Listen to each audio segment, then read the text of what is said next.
In Jesus' Sermon on the Mount, he dealt with some of the most natural of feelings that Jesus wanted to change in the heart of a believer.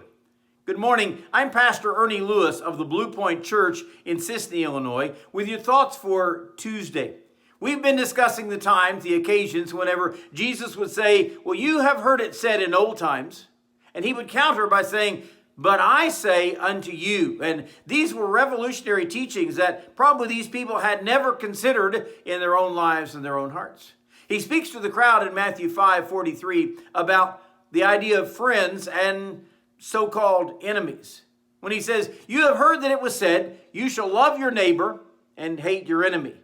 But I say to you, love your enemies, bless those who curse you, do good to those who hate you, and pray for those who spitefully use you and persecute you, that you may be the sons of your Father in heaven, for he makes his sun rise on the evil and on the good, and he sends rain on the just and on the unjust.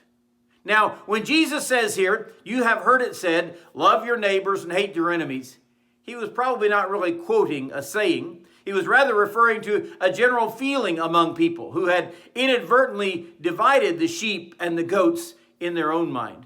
You know, this is the easiest thing to practice. You love your neighbors and you hate your enemies. Doesn't that just seem natural? But Jesus said, we must love our enemies. After all, they may be of our own making in the first place. Notice the actions of this love in his discourse. Bless those who curse you. In other words, speak highly of those people, or even speak highly to those people that perhaps we have considered in the past as our enemies. I mean, they will certainly take notice of your actions and your words, as well as other people taking notice too. It may change their opinion of you. You may even lose an enemy in this kind of blessing. In the actions, he says, do good to those who hate you. You know, our actions will shout loudly of a different kind of heart rather than the vengeful world in the heart that they have. And he says, pray for those who spitefully use you and persecute you. Now, you may think this will go unnoticed because they really won't hear our prayers. But as is often the case, prayer changes our hearts more than those around us. Besides, if we believe in the power of prayer, could it not change the heart of that cruelest enemy who has lavished their persecution on us? Only when we learn to treat others with love and blessing and good actions and prayer will we be the children of our Father in heaven.